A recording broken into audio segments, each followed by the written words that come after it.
Hi friends, welcome to our channel. Amar బాగీని, మనోహరి పిల్లల్ని అందరినీ తీసుకొని పౌర్ణమి నాడు గుడికి వస్తాడు. ఇక అందరూ కూడా అలా లోపలికి వెళ్తూ ఉండగా పిల్లలు పరిగెత్తుకుంటూ లోపలికి వెళ్ళిపోతారు. పిల్లలు జాగ్రత్త అంటూ బాగి వెళ్తూ ఉండగా బాగి కాలికి పెంకు గుచ్చుకుంటుంది. చాలా నొప్పి వస్తూ ఉండి అమ్మా అని చెప్పి అరుస్తుంది. ఏమైంది మిస్ అమ్మ అంటూ అమర్ కంగారు పడిపోతూ ఉంటాడు. ఏదో గుచ్చుకుందండి అని చెప్పి కాలుకి చూస్తూ ఉంటాడు. ఇకప్పుడు పెంకు గుచ్చుకొని కొంచెం బ్లడ్ వస్తూ ఉంటుంది. ఎలా చూసుకోవాలి కదా మిస్ అమ్మ అని అమర్ అడుగుతూ ఉంటాడు. ఎందుకు చూసుకుంటుంది, కళ్ళు నెత్తి మీద ఉంటాయి కదా అని మనోహరి వెటకారంగా మాట్లాడుతూ ఉంటుంది.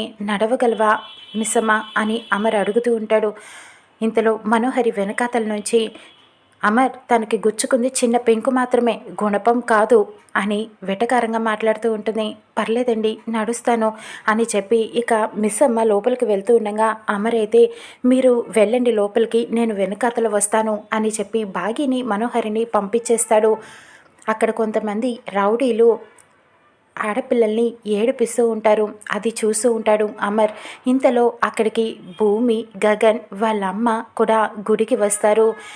వాళ్ళిద్దరూ లోపలికి అలా వెళ్తూ ఉండగా భూమిని గగన్ నువ్వు లోపలికి వెళ్ళు నేను వస్తాను అని చెప్పి ఆగిపోతాడు. ఆ రౌడీలని గగన్ కూడా చూస్తాడు. ఇకప్పుడు గగన్, అమర్ ఇద్దరూ కలిసి ఆ రౌడీలని కొట్టేస్తూ ఉంటారు. ఇద్దరూ కలిసి వాళ్ళని అక్కడి నుంచి పారిపోయేలాగా చేస్తారు. వాళ్ళకి బుద్ధి చెప్తారు. ఇక తర్వాత అమర్ గగన్ని పరిచయం చేసుకుంటూ ఉంటాడు. హాయ్, నా పేరు అమర్ అని చెప్పడంతో నా పేరు గగన్ అని చెప్పి ఇద్దరు పరిచయం చేసుకొని షేక్ హ్యాండ్ ఇచ్చుకుంటారు. ఇక తర్వాత వెళ్దామా అని చెప్పి లోపలికి వెళ్తారు. ఇకటు లోపలికి వెళ్తూ ఉండగా గగన్, భూమి ఇద్దరూ కూడా గొడవ పడుతూ ఉంటారు. గగన్ వాళ్ళ అమ్మ దగ్గరికి వెళ్ళి చూడమ్మా నాకు ఎలాంటి డ్రెస్ వేసిందో అని చెప్పి చెప్తూ ఉంటాడు. ఏంటంటే మరి లేకపోతే గుడికి వచ్చేటప్పుడు సూటు బూటు వేసుకొని వస్తారా, సాంప్రదాయంగా రావాలి కదా అని చెప్పి భూమి మాట్లాడుతూ ఉంటుంది.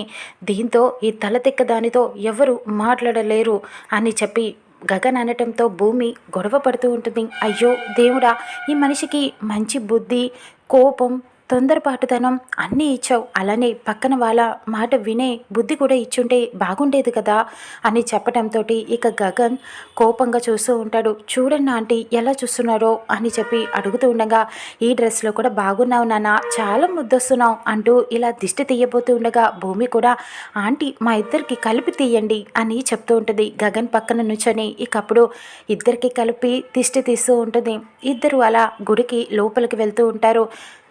పిల్లలు అక్కడ మైక్లో చెప్తున్న లక్షపత్రి పూజ గురించి చెబుతూ ఉంటారు. వాళ్ళకి ఆ పూజ గురించి తెలియక మనోహరిని అడుగుతూ ఉంటారు. ఆంటీ లక్షపత్రి పూజ అంటే ఏంటి అని చెప్పి మనోహరి అటు ఇటు దిక్కులు చూస్తూ నసుకుతూ ఉంటుంది. తెలియక ఇకప్పుడు బాగి చెప్తూ ఉంటుంది. లక్షపత్రి పూజ అంటే కార్తీక మాసంలో చేస్తారు. శివుడికి చాలా విశిష్టమైనది, చాలా ఇష్టం. లక్షపత్రి పూజ చేస్తే కార్తీక మాసంలో లక్ష్మి కటాక్షం కలుగుతోంది. 1,00,000 గరికలతో పూజ చేస్తే విద్య ప్రాప్తి కలుగుతుంది. గోధుమలతో చేస్తే ఈ కార్తీక మాసంలో చాలా మంచిది అని ఆ పూజ గురించి విశిష్టత అంతా చెబుతూ ఉంటుంది. ఇకప్పుడు పిల్లలు మిస్సమ్మ నీకు అన్నీ బాగా తెలుసు, మా అమ్మలాగే నువ్వు చాలా గ్రేట్ అని చెప్పి మాట్లాడుతూ ఉంటారు. ఆంటీ మీరు కూడా మిస్సమ్మ దగ్గర నేర్చుకోండి అని మనోహరికి చెప్పి వెళ్ళిపోతారు. ఇక అంజు అయితే ఏంటంటీ మీకు ఏమీ తెలియదు, మిమ్మల్ని హైలైట్ చేద్దాం అనుకుంటే కానీ ఎప్పుడు అవరు, మీకు ఆ ఛాన్సే దొరకదు అని చెప్పి వెళ్ళిపోతుంది. ఇదివరకేమో నన్ను అరుని చూసి నేర్చుకోమనేవాళ్ళు, ఇప్పుడేమో దాని చెల్లెలు బాగీని చూసి నేర్చుకోమంటున్నారు దీనిని అని చెప్పి మనోహరి కోపంగా చూస్తూ ఉంటుంది. ఇంతలో మను కోపంతో ఆ చేతిలో ఉన్న కొబ్బరికాయ అంతటిని విసిరేస్తుంది. అక్కడ ఉన్న జనమంతా అలా చూస్తూ ఉంటారు. భూమి చూస్తుంది. ఏయ్ ఏంటి అలా విసిరేసావు, ఎవరికైనా తగిలితే బుద్ధి లేదా అని తిడుతూ ఉంటుంది మనోహరిని. ఇకప్పుడు మను అనుకుంటుంది భూమిని చూసి, తిను శోభాచంద్ర శరత్చంద్ర కూతురులాగా ఉంది, అంటే అపూర్వకి శత్రువు అన్నమాట అని చెప్పి అనుకుంటుంది. సారీ అని చెప్పడంతో ఇక భూమి, గగన్ వెళ్ళిపోతూ ఉంటారు. మనోహరి అక్కడ అపూర్వకి ఫోన్ చేస్తుంది. చాన్నాళ్ళకి ఫోన్ చేసావేంటి మనోహరి, నేస్తమా అని చెప్పి అపూర్వ మాట్లాడుతూ ఉంటుంది.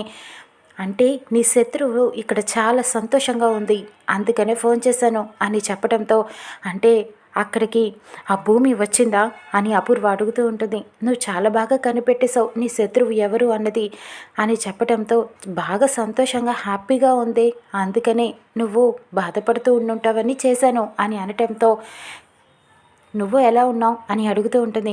అమర్ని పెళ్లి చేసుకోలేదు కదా, అందుకొని సంతోషంగా ఎలా ఉంటాను అని మనోహరి చెబుతూ ఉంటుంది. ఇద్దరు కలిసి ప్లాన్ వేసుకుంటారు. ఇకప్పుడు అపూర్వ చెబుతూ ఉంటుంది, ఎలాగైనా సరే నువ్వు ఆ భూమిని చంపేసేయి, అక్కడే ఈ అగ్నికి ఆహుతి చేసి దీపాలు వెలిగిస్తారు కదా అని ఐడియా చెప్పడంతో, వద్దు, నువ్వు 20 ఏళ్ల క్రితం వాళ్ళ అమ్మను అలానే అగ్నికి అర్పించేసావు కదా, ఇప్పుడు తన కూతుర్ని నన్ను చంపమంటున్నావా అని మను అడుగుతూ ఉంటుంది. అవును, నీ శత్రువు బాగి పని నేను చూసుకుంటాను, నువ్వు నాకు ఈ సహాయం చేసిపెట్టు అని చెప్పడంతో మనోహరి సరే అని మాట ఇస్తుంది. ఇద్దరూ కలిసి అలా బాగిని భూమిని చంపడానికి ప్లాన్లు చేస్తూ ఉంటారు. ఎలాగైనా సరే బాబ్జీకి ఫోన్ చేసి ఒక పని చెప్పాలి అని చెప్పి బాబ్జీకి ఫోన్ చేసి ఒక ప్లాన్ని చెప్తుంది. ఒక ఆయిల్ని తెప్పిస్తుంది. అరు కూడా గుడికి వస్తూ ఉంటుంది. వెనకాతలే గుప్తా ఫాలో అవుతూ ఉంటాడు. ఏంటి గుప్తా గారు నన్ను ఫాలో అవుతున్నారు అని చెప్పి అడుగుతూ ఉంటుంది. మరి ఏం చేయమంటావు బాలిక అని అడుగుతూ ఉంటాడు. ఏంటి సమస్య అని అరు అడగటంతో, సమస్య కాక ఏముంటుంది బాలిక, మామూలు పౌర్ణమికే నీకు శక్తులు వస్తాయి, నువ్వు ఏదో ఒక సమస్య సృష్టిస్తూనే ఉంటావు. ఇప్పుడు కార్తీక పౌర్ణమి ఈరోజు ఇంకా ఎన్ని సమస్యలు సృష్టించబోతున్నావో ఏంటో అని చెప్పి, అందుకే నిన్ను కాపాడడానికి నేను నిన్ను ఇలాగా ఫాలో అవుతూ వచ్చాను అని చెబుతూ ఉంటాడు గుప్తా. సరే అయితే నేను మీకు మాట ఇస్తున్నా గుప్తా గారు, నేను ఈవేళ ఎవరి శరీరంలోకి ప్రవేశించను, ఓకేనా అని గుప్తాకి మాట ఇస్తుంది. మరి మీరేం మాట ఇస్తారు నాకు అని చెప్పి అడుగుతూ ఉంటుంది అరు. నేనేం మాట ఇవ్వాలి అని చెప్పి గుప్తా అడుగుతూ ఉంటాడు. ఇవ్వాలి, నేను ఇచ్చాను కదా, కాబట్టి మీరు కూడా ఇవ్వాలి అని చెప్తూ ఉంటుంది. టైం వచ్చినప్పుడు అడుగుతాను, ప్రస్తుతానికి ఇప్పుడు ఏమీ లేవు అని చెప్పడంతో ఇద్దరూ కలిసి గుప్తా అరు కూడా గుడి లోపలికి వస్తారు. అమర్ బాగి పిల్లలు దేవుణ్ణి దర్శించుకొని అక్కడ కూర్చొని ప్రసాదం తింటూ ఉంటారు. ఇక తర్వాత భూమి గగన్ కూడా దర్శనం చేసుకొని వెళ్తూ ఉండగా అక్కడ మెట్ల మీద బాగి కూర్చొని ఉండటం గమనిస్తుంది. బాగిని చూసి చాలా సంతోషపడుతూ ఉంటుంది. భూమి వెనకాతల నుంచి వెళ్ళి బాగి కళ్ళు మూసి నేను ఎవరో చెప్పుకో అని చెప్పి అడుగుతూ ఉంటుంది. ఇక కరుణ అది ఇది అని పేర్లు చెబుతూ ఉంటుంది. ఇక తర్వాత భూమి అని చెప్పడంతో ఇద్దరు కూడా చాలా హగ్ చేసుకుంటారు. చాన్నాళ్ళైంది నిన్ను చూసి అని ఇద్దరు మాట్లాడుకుంటూ ఉంటారు. నీకు పెళ్ళి కూడా అయిపోయిందా, నువ్వు పెళ్లి చేసుకున్నప్పుడు నన్ను పిలవలేదే, నాకు కోపం వచ్చింది అని భూమి అంటుంది. నాకు కూడా తెలియకుండానే అయిపోయిందే, అదొక పెద్ద స్టోరీ, తర్వాత చెప్తానులే అని చెప్తూ ఉంటుంది బాగి. ఇక అమర్ని పిల్లల్ని పరిచయం చేస్తూ ఉంటుంది. నా హస్బెండ్ అమరేంద్ర, నా పిల్లలు అని చెప్పి బాగి పరిచయం చేస్తూ ఉంటుంది. అరు ఆ మాట విని సంతోషపడుతూ ఉంటుంది. బాగి ఎంత మంచిదో చూడండి గుప్తా గారు, నా పిల్లలు అని అంటుంది అని చెప్పి మురిసిపోతూ ఉంటుంది. నీకు పెళ్ళయింది కదా, మరి నువ్వు చెప్పలేదే అని చెప్పి బాగి అడుగుతూ ఉంటుంది. భూమి గగన్ ఇద్దరు కూడా అలా ఇద్దరు కోపంగా చూసుకుంటూ ఉంటారు. హలో, నేనేమి ఈ అమ్మాయిని పెళ్లి చేసుకోలేదు అని చెప్పి గగన్ గొడవ పడుతూ ఉంటారు. ఇద్దరు మళ్ళీ మొదలు పెడతారు. అదంతా పెద్ద స్టోరీనే, నీకు తర్వాత చెప్తాను అని చెప్పి భూమి అంటుంది. ఇక అందరూ అలా మాట్లాడుకుంటూ ఉంటారు. గగన్, భూమి, అమర్, బాగి అందరూ కూడా హ్యాపీగా. పంతులు గారు వచ్చి, అమ్మ దీపాలు వెలిగించాలంటే అక్కడ బయటకు వెళ్ళి వెలిగించండి అని చెప్పడంతో, అమర్ మీరు వెళ్ళి వెలిగించేసేయండి మిస్సమ్మ అని చెబుతూ ఉంటుంది. అదేంటి, నేను వెళ్ళి వెలిగించడం ఏంటి, మీరు కూడా రండి, అందరం కలిసే వెళ్ళి వెలిగించి వద్దాం అని చెప్పి అందరూ దీపాలు వెలిగించడానికి వెళ్తూ ఉంటారు. బాగి, భూమి ఇద్దరు దీపాలు వెలిగిస్తుండగా అమర్, గగన్ అలా చూస్తూ ఉంటారు. వీళ్ళు చేసే పూజని ఒక్కసారిగా భూమికి వాళ్ళ అమ్మ గుర్తుకు వస్తూ ఉంటుంది. శోభాచంద్ర కళ్ళల్లో నీళ్లు తిరుగుతూ ఉంటాయి. ఏమైంది భూమి, అమ్మ గుర్తుకు వచ్చిందా అని బాగి అడుగుతూ ఉంటుంది. అవునే, అమ్మ గుర్తుకు వచ్చింది, కనీసం అమ్మ చేతి స్పర్శ కూడా నాకు తగలకుండానే అమ్మ నన్ను వదిలిపెట్టి వెళ్ళిపోయింది. అమ్మ అనే పిలుపుకి దూరం అయ్యాను. అమ్మ ఉండుంటే ఎంత బాగుండేదో కదా. నేను చేసి అమ్మకి ఎంతో ఇష్టమైన నాట్యాన్ని చూసి అమ్మ చాలా మురిసిపోయేది అంటూ బాధపడుతూ ఉంటుంది అమ్మని తలుచుకొని.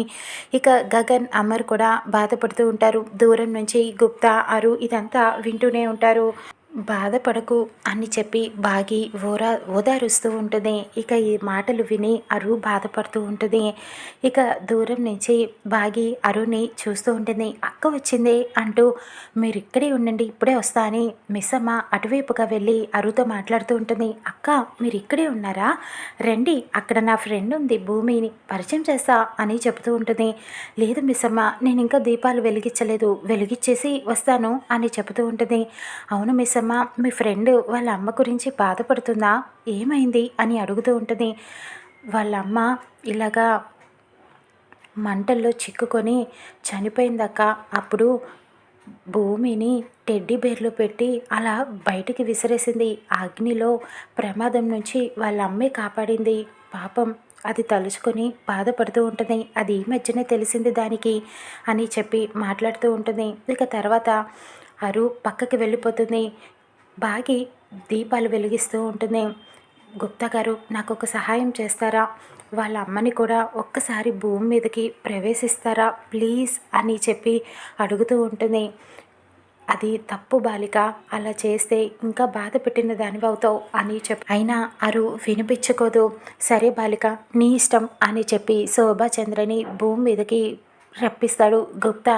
అదిగో ఆమె ఆ బాలిక తల్లి అని చెప్పడంతో, నేను ఇక్కడికి ఎలా వచ్చాను, భూమి మీదకి చనిపోయి చాలా సంవత్సరాలే అయ్యింది కదా అని చెప్పి శోభాచంద్ర అనుకుంటూ ఉంటుంది. ఇదిగో ఈ బాలికే నువ్వు రావడానికి కారణం అని గుప్తా చెప్తూ ఉంటాడు. నేను మీకు కనిపిస్తున్నానా అని అరుని అడుగుతూ ఉంటుంది. కనిపిస్తున్నారు, అదిగో మీ కూతురు అక్కడే ఉంది, ఎవరో చెప్పుకోండి చూద్దాం అని చెప్పడంతో శోభ అలా అందరినీ చూసి తనే కదా నా కూతురు అని చెప్పి దగ్గరికి వెళ్ళి హత్తుకునే ప్రయత్నం చేస్తూ ఉంటుంది. కానీ అది సాధ్యపడని విషయం. శోభాచంద్ర అది తట్టుకోలేకపోతుంది. చాలా బాధపడుతూ ఉంటుంది. చూసావా బాలిక, ఆ తల్లి బాధకి నీవే కారణం అని చెబుతూ ఉంటాడు గుప్తా. ఇక శోభాచంద్ర అరు దగ్గరికి వచ్చి మాట్లాడుతూ ఉంటుంది. బాబ్జీ ఒక ఆయిల్ని తీసుకువచ్చి మనోహరికి ఇస్తాడు. అది వెలిగించే దీపంలో కలిపితే కనుక ఇక అగ్నికి అలాగా ఆహుతైపోతారు అని చెప్పడంతో మనోహరి ప్లాన్ చేస్తూ ఉంటుంది. భూమిని బాగిని చంపే ప్రయత్నం చేస్తూ ఉంటుంది. ఆ ప్లాన్ సక్సెస్ అవుతుందా, ఎలా జరగబోతుందో రానున్న ఎపిసోడ్లో చూద్దాం.